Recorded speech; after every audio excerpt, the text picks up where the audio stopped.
আমি আর তুমি ওকে দেখি ওর কাছে গেলাম, তখন ওকে জিজ্ঞেস করাতে ও বললো যে ওর বর ওকে ছেড়ে চলে গেছে। পরে সেটা বুঝতে পারলাম যে পুরোটাই মিথ্যে কথা, কিন্তু সেই সময় না ওকে দেখে আমাদের দুজনেরই খুব মায়া হয়েছিল, তাই ওকে না আমরা আমাদের বাড়িতে নিয়ে এসেছিলাম। আর সেটাই ছিল আমাদের জীবনের সবচেয়ে বড় ভুল। আমাদের বাড়ির স্বাচ্ছন্দ্য, শহুরে জীবন, এসব দেখে না ওর কিরকম একটা লোভ হয়ে যায়। শ্বশুরবাড়ির লোকেরা এসেছিল ওকে নিতে, কিন্তু ও যায়নি। এই শহরে জিনিসপত্রে না এটা একবারে মানুষ করে দিল। কিন্তু উনি তো ডাক্তারি পড়ে না, তার মানে she must B A brilliant student. হ্যাঁ, সেটা তুমি ঠিকই বলেছো। অ্যাকচুয়ালি ওর সব নেগেটিভ পয়েন্টের মধ্যে একটাই positive point. She is brilliant, সেটা পড়াশোনা করে ডাক্তারি পড়া হোক আর তোমাকে শেষ করে দেওয়া হোক। অনুভব, তুমি জানো তুমি সবকিছু ভুলে যাওয়ার পরেও তোমার সাবকনশিয়াস মাইন্ড একটা জিনিস ভুলেনি, সেটা হলো লাজুকে তোমার অপছন্দ করা। তোমার অ্যাক্সিডেন্টের আগে এই লাজুর এই চূড়ান্ত লোভী নেচারটার জন্য তুমি ওকে অনেক অপমানও করেছো। তুমি ওকে ভীষণ অপছন্দ করতে, বাট সেই তুমি সবকিছু ভুলে গেলে, কিন্তু তোমার এই অপছন্দটা ওর প্রতি মনে থেকে গেল।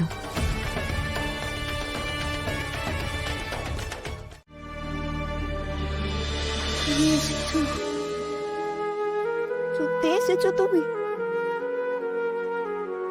তুমি জানো আমি তোমাকে কত খুঁজেছি, কোথাও পাইনি তোমাকে।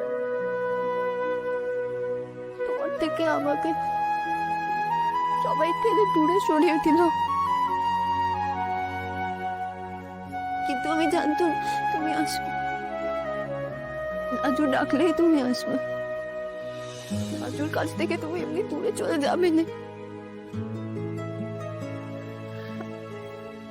দেখেছ আমি ঠিক, তুমি এসেছো। আমি শুধু জিজ্ঞেস করতে এসেছি, তুমি এরকম কেন করলে রাজু? আমার সঙ্গে তুমি এরকম করলে? কি বললে তুমি? যা বললাম তুমি ঠিক শুনেছ, উত্তর দাও। তুমি কেন এমন করলে? আমাকে কেন তুমি মারতে চাইলে?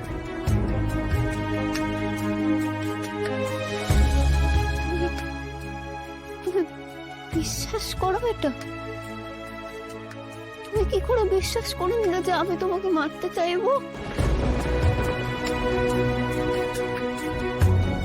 তোমার জন্য লাজু নিজে মরে যেতে পারে।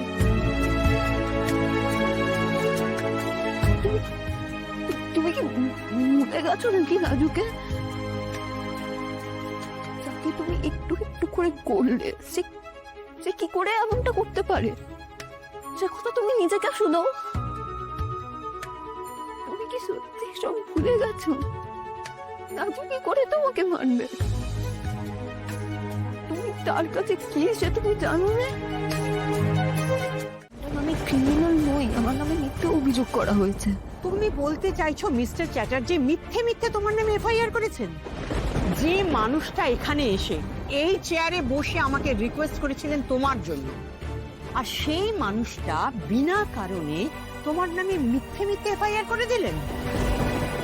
উনি কিন্তু তোমার ব্যাপারে বরাবর যথেষ্ট কনসার্ন ছিলেন এবং সেটা আমরা নোটিস করেছি। আমাদের খুব ভালো লেগেছিল যে আজকালকার দিনে একটি গরিব মেয়েকে হেল্প করার জন্য উনি এতটা করেছেন। ওনার তো তোমাকে এত উপকার করার কোনো কারণ ছিল না,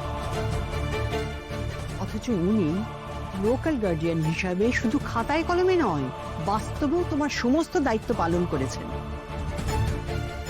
সত্যি কথা বলতে কি, শুধু ওনার জন্যই তুমি আজ এই কলেজে পড়তে পারছো। আর সেই মানুষটারই তুমি এত বড় ক্ষতি করার চেষ্টা করলে। ছি ছি ছি ছি। ফ্রেন্ডস, ইনি আমাদেরই ক্লাসের একজন MBBS, one of us, would be doctor from prestigious Bengal Medical College. Gesu ইনি কে? কে ভাই এটা? কে? কে? আরে নীলাজ্জ বল না। কেটা কে? এটা কি হচ্ছে নীলাব্জ?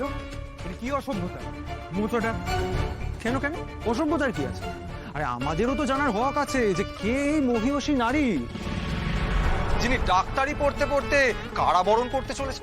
কি আমাদেরও তো জানার রাইট আছে নাকি? একদম। অবশ্যই রাইট আছে আমাদের জানার।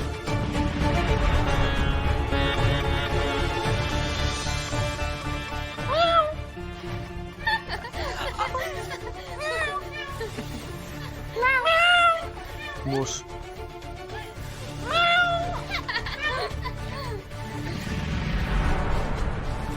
এটা কি হলো রে রাজবন্তী? অনুভব তো এফআইআর করে দিল। আরে অনুভবটা যদি ইনফর্ম করেও থাকে সেটা আলাদা ব্যাপার, কিন্তু এই নীলাব্জটা জানলো কি করে? এই যে লাজবন্তী বিশ্বাস, any idea who is she? বাংলায় তো আমার এই যে বোর্ডের ইনি, তুই বলতে পারবি ইনি কে? ঠিক আছে, আমি তাহলে সবাইকে সুখবরটা জানাচ্ছি। ঠিক আছে, আমাদের একজন ব্যাচমেটের কিছু এক্সট্রা কারিকুলার অ্যাক্টিভিটিস সম্বন্ধে আমরা জানতে পেরেছি, যে সুপারি কিলার লাগিয়ে লোক খালাস করে দেয়। কি বলিস? কি বলছিস? হ্যাঁ, কে? এই নীলাজ, তখন থেকে তুই কার কথা বলছিস প্লিজ বল। অ্যাট প্রেজেন্ট আমাদের মধ্যে এমন একজন রয়েছে যাকে যে কোনো সময় পুলিশ এসে তুলে নিয়ে যেতে পারে, তাও আবার অ্যাটেম্পটেড মার্ডার চার্জে।